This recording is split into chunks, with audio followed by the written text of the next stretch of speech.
All right, welcome to the All 32 Pod. Mike Giardi here with you. Will Parkinson again on assignment today, which is to say he's covering the Jets. Jets-Bills, big game on Monday night. I'm recording this on Monday afternoon. Bills coming off 2 straight losses. Jets coming off a pair of losses as well. Does anybody want to grab the mantle in the AFC East? Those 2 teams will take an opportunity and a crack at that tonight. A reminder, this show brought to you by Prize Picks, the exclusive daily fantasy partner of CLNS Media Network, and Game Time, best tickets, best prices to get you into any event you want to see. Will and I use them often because they are excellent. Let's get into this immediately. I was at the Patriots game to see Drake Maye's debut against the Houston Texans, and I guess we'll start with the Texans, who are now 5-1, and they played with their food yesterday. They weren't awesome. Kind of like the 49ers with the Patriots a couple weeks ago, where it looked like it wasn't close. The final score is 20 points. But then if you really thought about how that team played, maybe San Francisco could have won by 27 points instead of 17. Maybe the Texans could have done the same to the Patriots. At one point, it could have easily been 24-0 to start the game. And then who knows what it's like in that stadium. I'll tell you what, they turned over the Patriots 4 times, and they did that not even really getting all that exotic on Drake Maye, because quite frankly, they didn't need to. They played it fairly well straight up, and their guy was generally better than the Patriots guy, especially up front, which is something, of course, we've seen all year long. C.J. Stroud was outstanding, made one ill-advised throw, the interception in the end zone that Maye Debut got a hand on, and then Marcus Jones caught the deflection. Had he maybe set his feet and ripped that one in there, probably a touchdown. Other than that, though, just in complete command, right? Seeing what the Patriots are trying to do to him, standing up in the pocket, having time in the pocket. Again, not a ton of pressure from the Patriots. And then they had a complimentary ground game for the first time since week 1 of the season. And in week 1, Joe Mixon ran for 150. Well, Joe Mixon was back, and Joe Mixon and Dameon Pierce pounded the Patriots, 192 yards rushing in the game. The Patriots allowed 193 last week to the Miami Dolphins, who had Snoop Huntley at quarterback. So you could say, well, at least they had C.J. Stroud, and you were worried more about Stroud than the running game. But a couple of plus 50-yard runs, as Gerard Mayo said afterwards, well, if we just, not allowed those, it would have been pretty good. Well, you don't get to pick and choose. Would you take in and out of the game? D'Amico Ryans leading the Texans to their first win in New England in franchise history. I believe they've been 0-7 prior to. Oh, by the way, they did it without Nico Collins. Tank Dell stepped up, did a nice job out of the slot. Patriots had a hard time covering him, whether it be with Jonathan Jones or Marcus Jones. And Stephon Diggs seems to play well in Foxborough, and he got Christian Gonzalez multiple times in this game, including early on when it mattered. And I thought it was interesting to me as I kind of went into this game and said, all right, how can the Patriots give Drake Maye a good game script against a very good team? And again, we argued that maybe last week should have been the week to start him against Miami, or like the argument to push it ahead one more week against Jacksonville, who's not very good and lost again over in England on Sunday, and will stay there for the week, and the Patriots will go out there and play them. But they decided to go with this. And I said, all right, well, so the defense, which has been much maligned, and obviously is dealing with its fair share of injuries, still no Christian Barmore, Juwan Bentley likely done for the season, although Barmore, maybe we're getting some news that perhaps, I mean, I wouldn't count on it, but perhaps he is progressing nicely, and there is a chance that we could see him later on. Kyle Duggar was back in the lineup, but no Jabril Peppers as he deals with the off-field discipline issues. So what do the Patriots do? Opening drive, 11 plays, touchdown. There was a questionable pass interference call that drew a lot of mentions on my social media feed and then boos of the crowd. You're right. It wasn't a DPI on Maye Debut. It was illegal contact, which also, like DPI, is an automatic first down.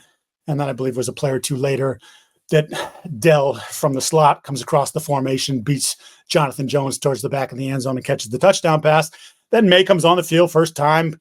Crowd is up on their feet, excited about it. They run the ball the first 2 plays, get nothing, which was a theme for the entire game. They rushed for just 38 yards without Ramondre Stevenson in the game behind a new offensive line, again, with a brand new center, Ben Brown, who was signed on Wednesday, flew a red eye to get to practice on Thursday because he was signed off the Vegas practice squad team, and then was told Sunday morning that he was starting. In other news, Nick Leverett, who was the starter after David Andrews went down a couple weeks ago, has been released by the team. He'd been dealing with an ankle injury, but also very poor against Miami the previous week. But so third down, first third down spot, 3rd and long, felt a little pressure coming off the backside and sailed one about 20 yards out of bounds. Okay, fine, whatever. It's 7-0. This isn't perfect.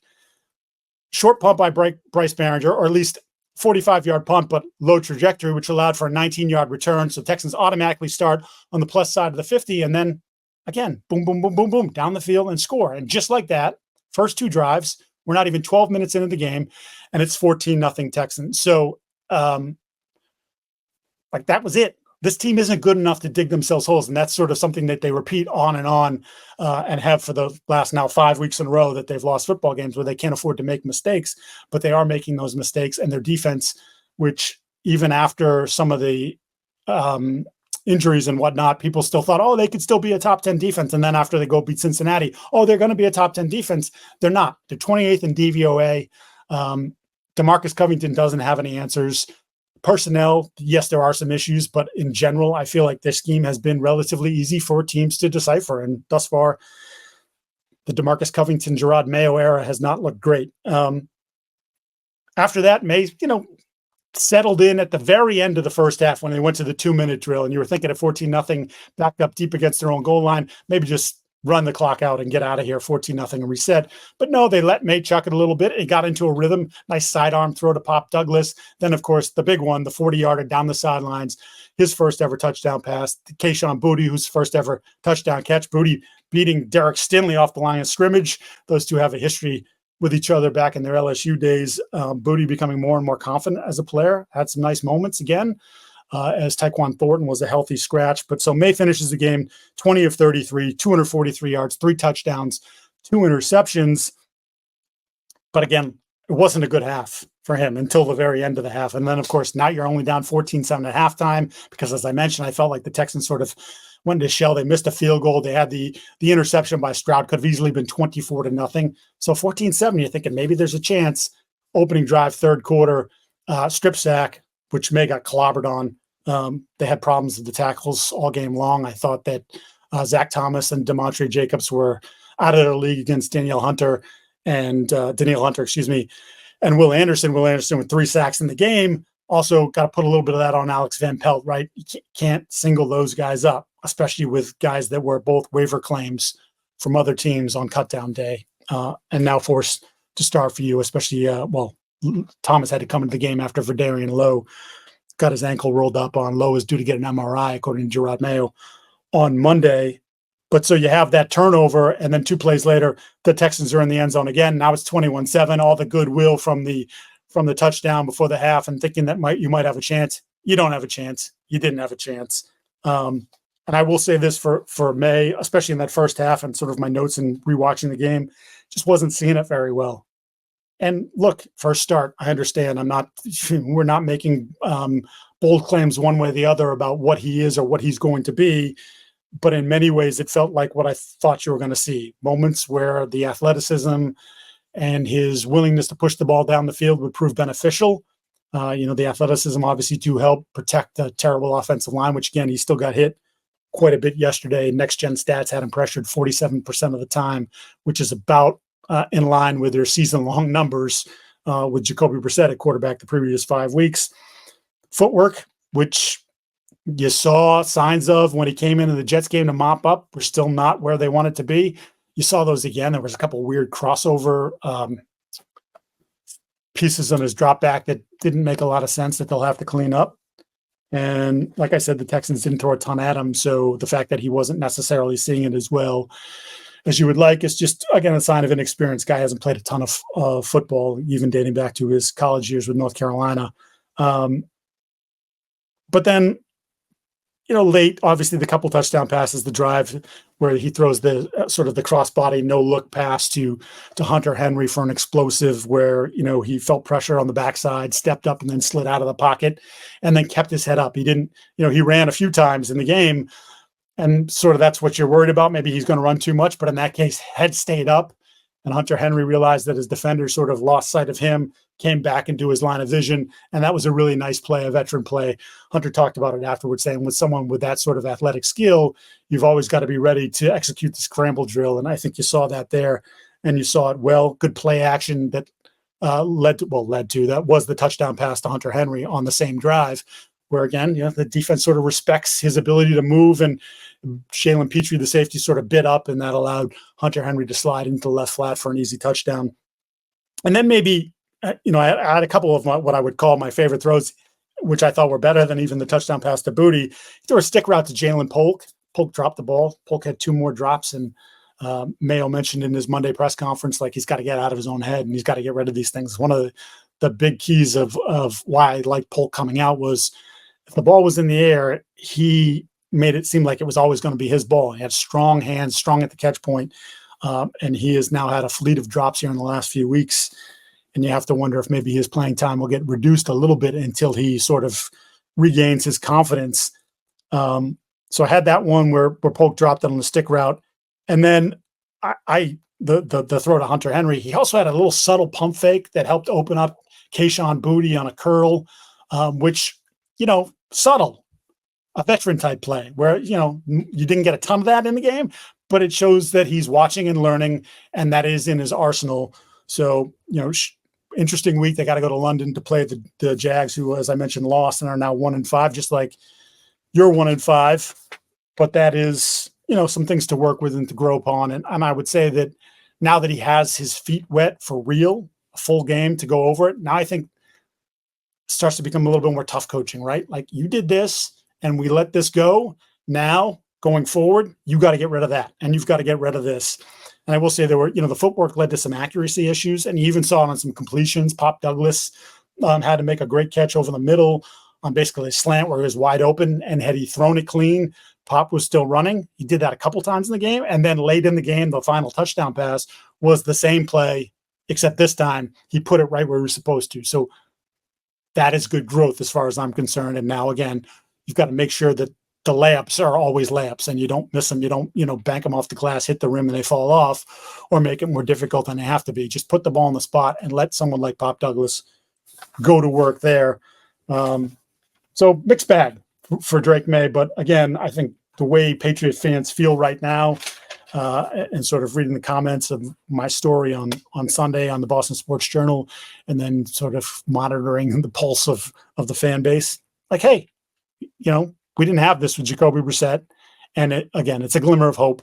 And hopefully he can continue to build on it. Again, knowing that there'll be steps back, because that's just the way it goes for a rookie quarterback. But hopefully he can continue to progress. And then you see maybe what you're seeing with Caleb Williams, who's got off to a slow start for Chicago and then settled into a very nice groove here in the last 3 or 4 weeks for Chicago.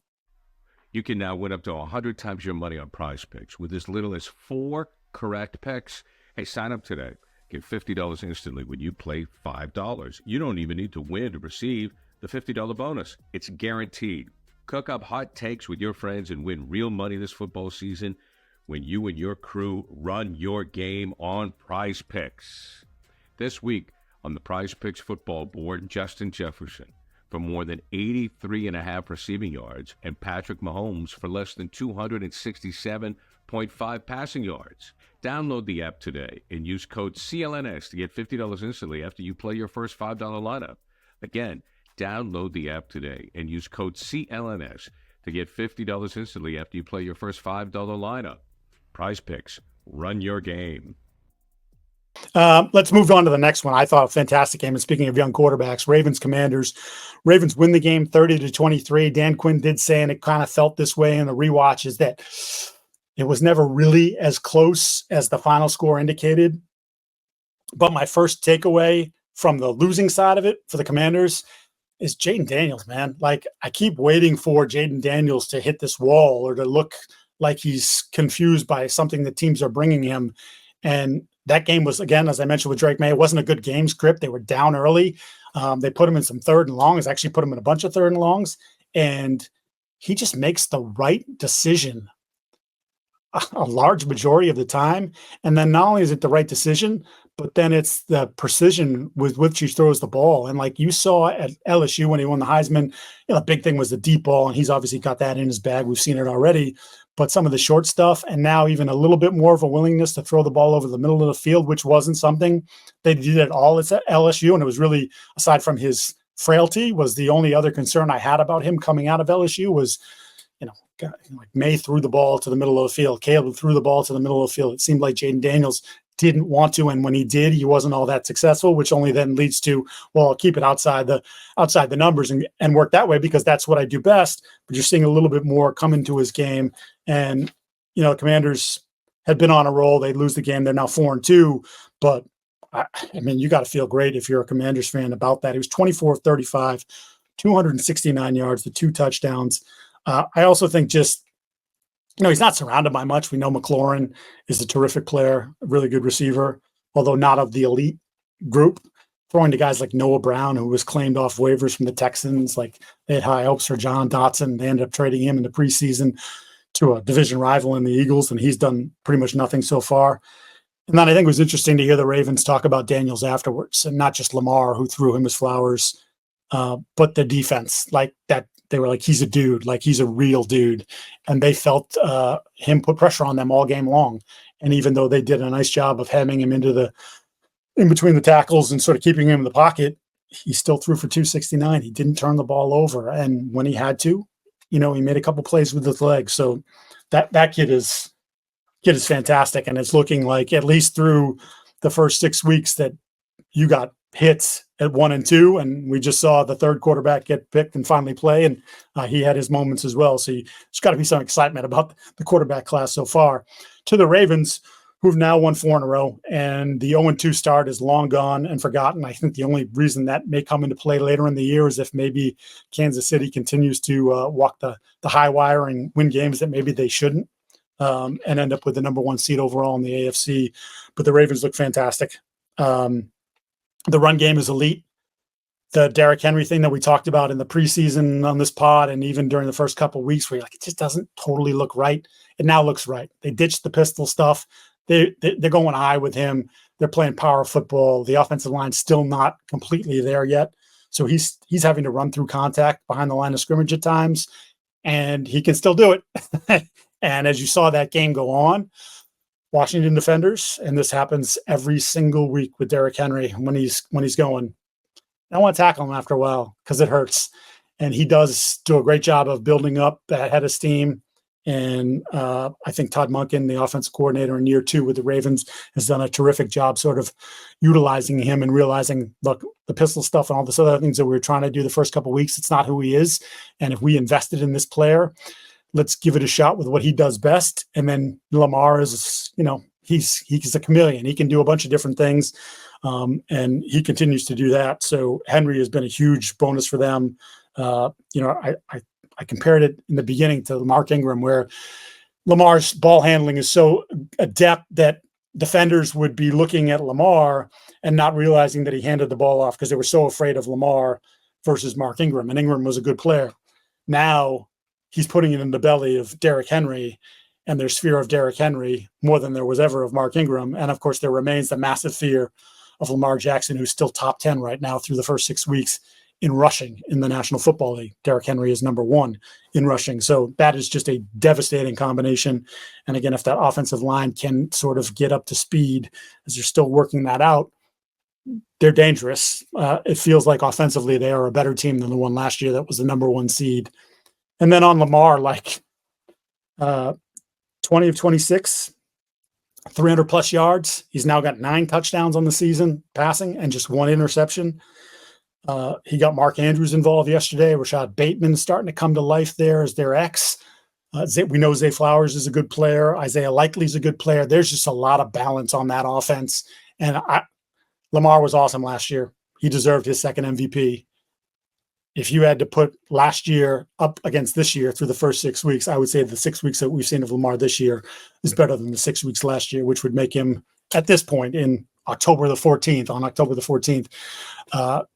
for me, the leader in the clubhouse for MVP. A lot of football left to play, obviously, but just that's how in control he is. And like with Monken, who had a bad playoff game, and Lamar had a bad playoff game, and that cost him against the Chiefs ultimately. And of course, the Chiefs went on to win the Super Bowl. They're going to be measured by what happens in January and they hope February. So this is all great, but it feels like a very confident team, a very explosive team, and one that, as I mentioned, not only the offensive line, but defensively still trying to find their footing. And I thought it was interesting this past week, just quickly, I don't want to bore you with the details. Dean Pease was brought on board. Dean Pease, who was the defensive coordinator for the Ravens under Harbaugh for years, with the Falcons, with the Tennessee Titans under Mike Vrabel. He was at the Patriots as well.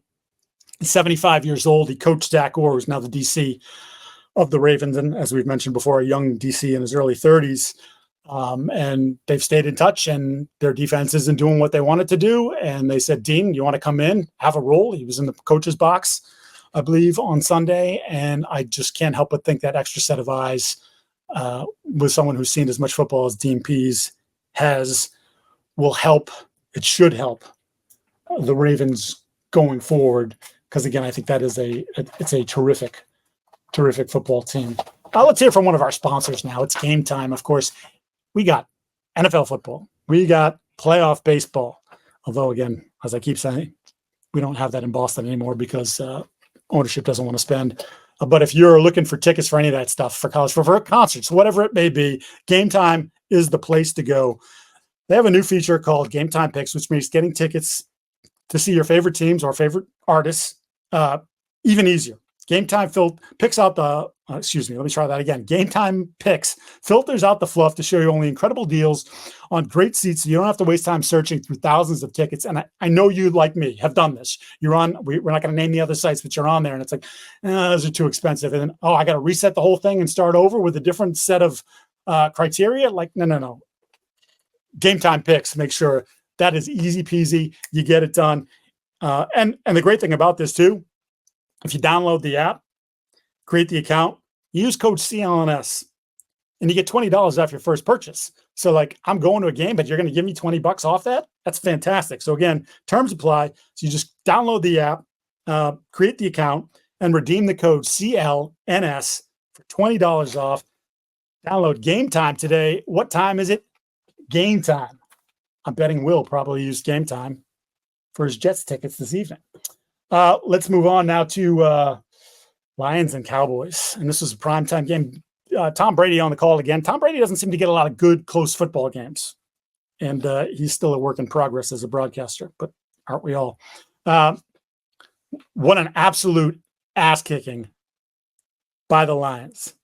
47 points. Jared Goff, 3 touchdowns, no picks, throws for 315 yards on just 25 attempts, 18 completions. They turned the Cowboys over 5 times, and this was in Dallas.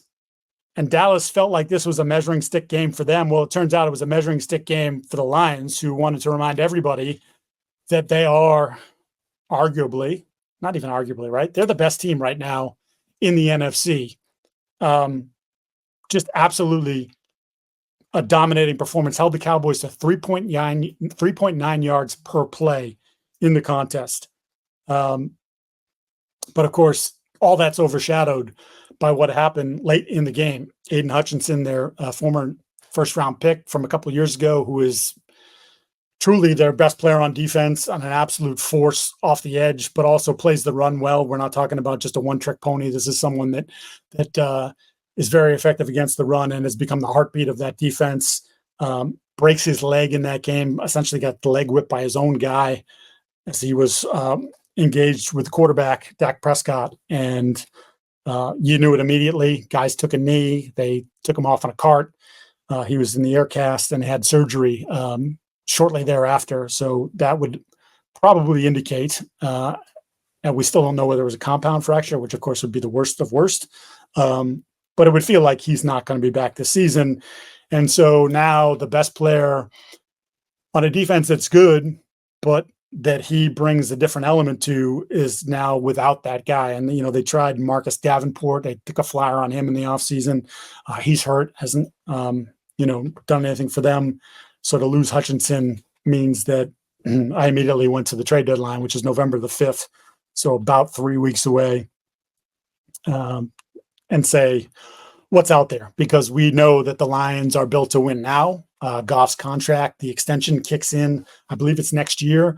So, when the guy ends up starting making $50+ million, it makes things a little bit more difficult to manage your cap, and you can't keep everybody. I mean, you can, but you know, eventually you'll pay the price. Although the cap is pretty malleable and it keeps going up, so I don't get too caught up in that. But it's a big chunk for Goff. The number is going to go up sizably, and they have to decide how they want to approach this. And it's a quick perusal, and I don't know if any of these guys are available, and situations may change over the next few weeks, but I sort of went down like, some of these guys are just pass rush specialists. Some are more every down players, but just off the top of my head, off of teams that are struggling and might be looking to sell, guys that might fit the bill for Detroit. Jadeveon Clowney obviously is one in Carolina. Carolina's terrible. Clowney, he missed the game yesterday. He's not always healthy, but coming off a fantastic year for the Browns 2 seasons ago. And, he's a talented guy, even if he doesn't like to practice.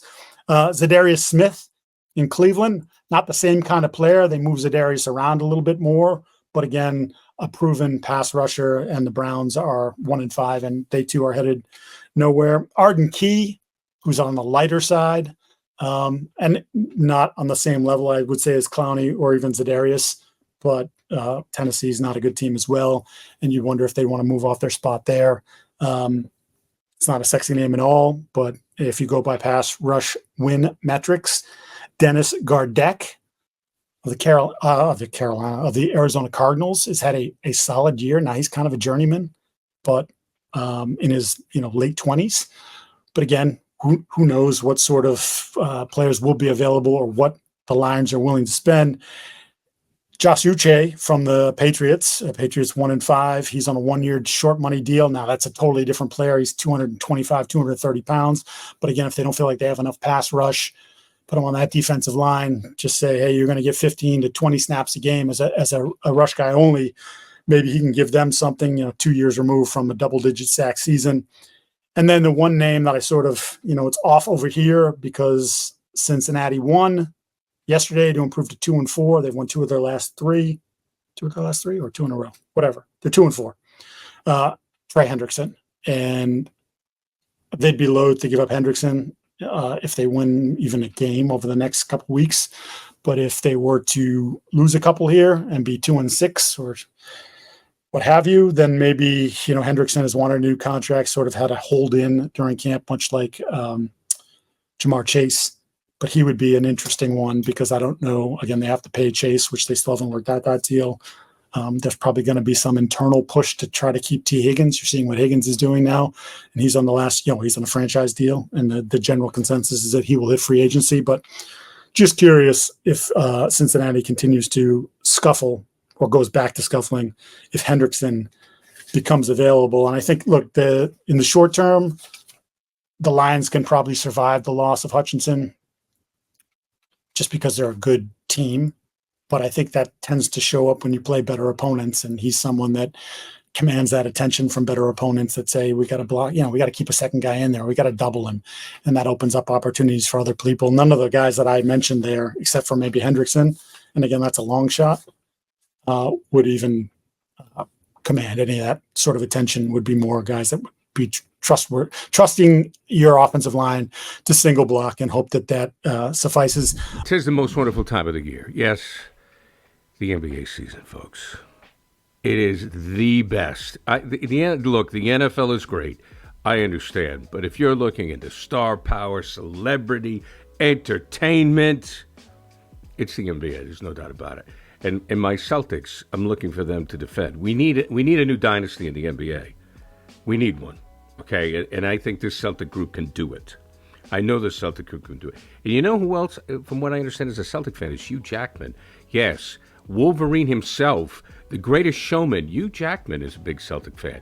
And if you're like us and you want to check out the Celtics or maybe any other team that happens to be coming to town to try to knock off the kings of the NBA, the Celtics, make sure you go to Game Time. Download the Game Time app. Now, Game Time, and you can get your Celtics tickets there. It's really easy to do.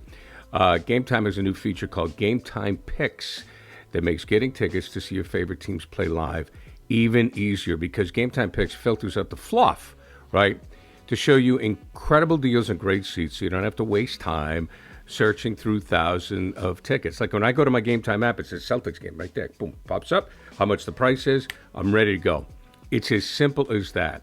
They have super deals. They're as good as it gets. Check it out on the Game Time app. And again, I can't emphasize how easy it is, even for an idiot like me. You download the app. It's got a G on it for Game Time.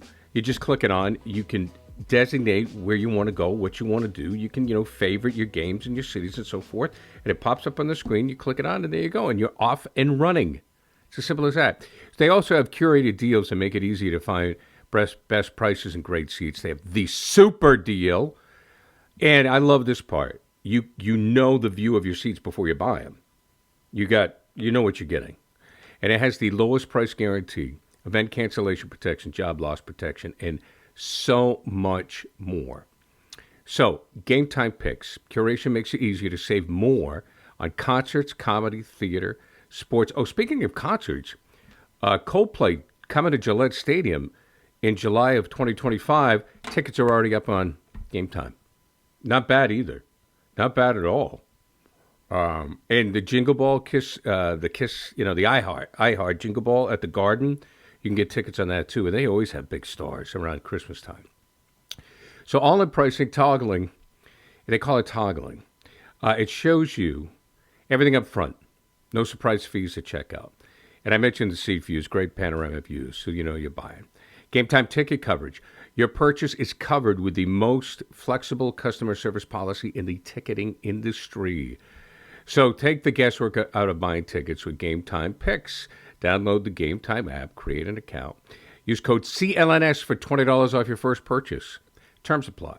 Again, create an account and redeem the code CLNS for $20 off. Download Game Time today. What time is it? It's game time. Quickly on the Cowboys side, Jerry Jones said he's not considering a coaching change. I would say, are you sure about that, Jerry?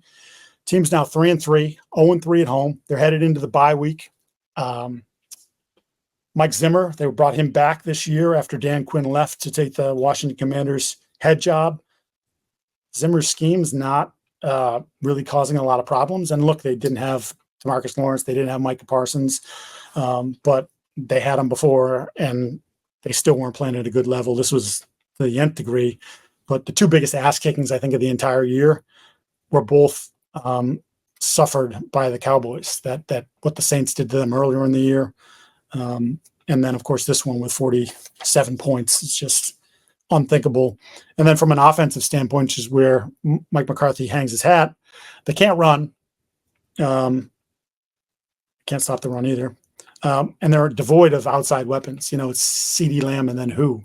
Brandon Cooks was on IR because of the infection in his knee, but the other pass catchers are just they don't scare anybody. And when on top of that, with Rico Dowdle and the corpse of Zeke Elliott trying to run the football, it's pretty bad for them. And I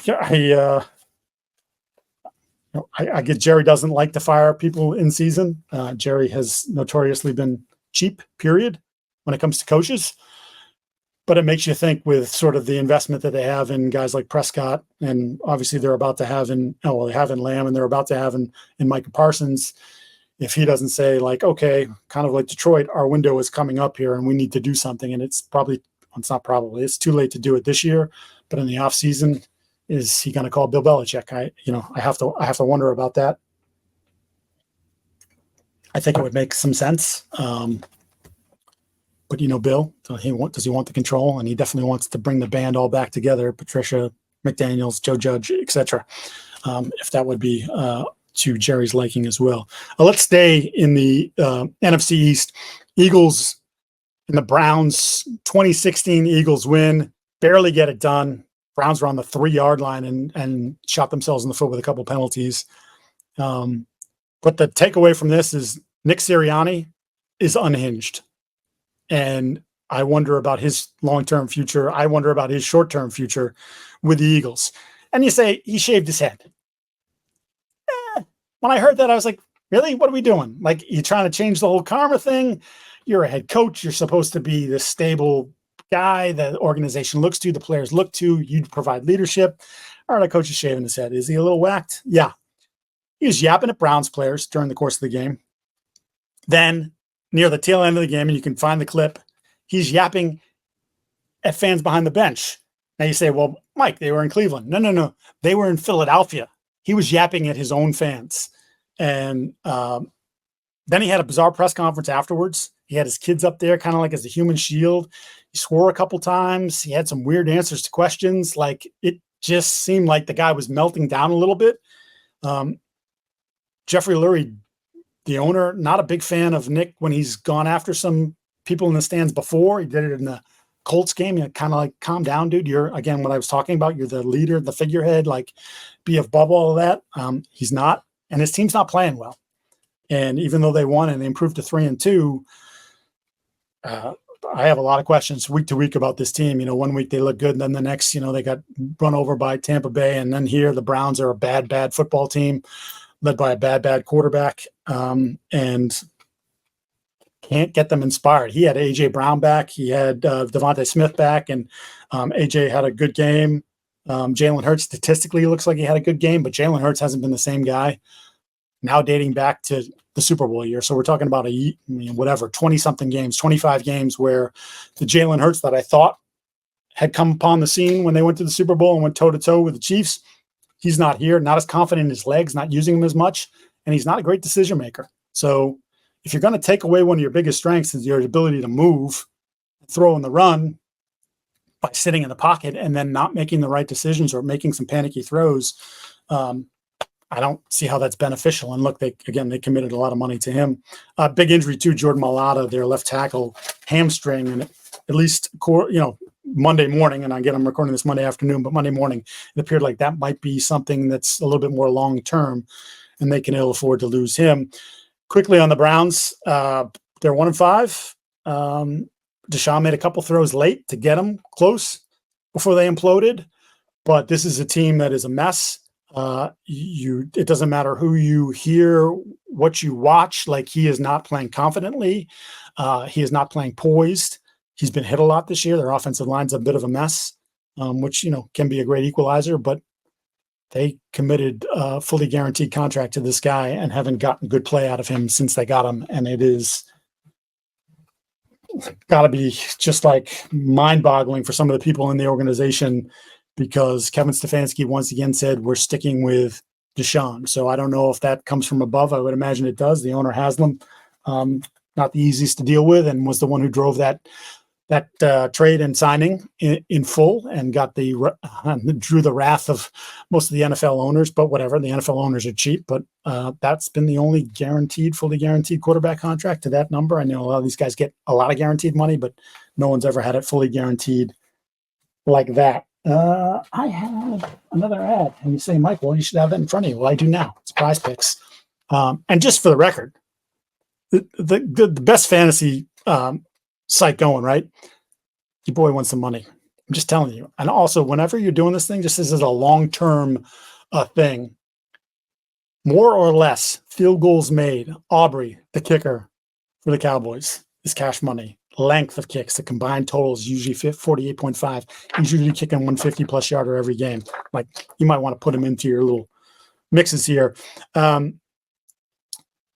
So a reminder, it's between 2 to 6 players you pick, more or less, and increase your winnings. You can win up to 100 times the money that you put down on the more or less wagers.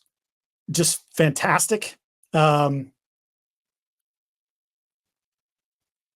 I'm pausing because I'm trying to think of other things that I did. Derrick Henry again, more or less touchdowns. That's been like a lock every week. Half touchdown, more. So just download the app today. Use code CLNS to get $50 off instantly after you play your first $5 lineup. Again, you don't even have to win to get the 50. Prize Picks, run your game. It's no joke. Having a lot of fun with that. Last game that I want to get to here.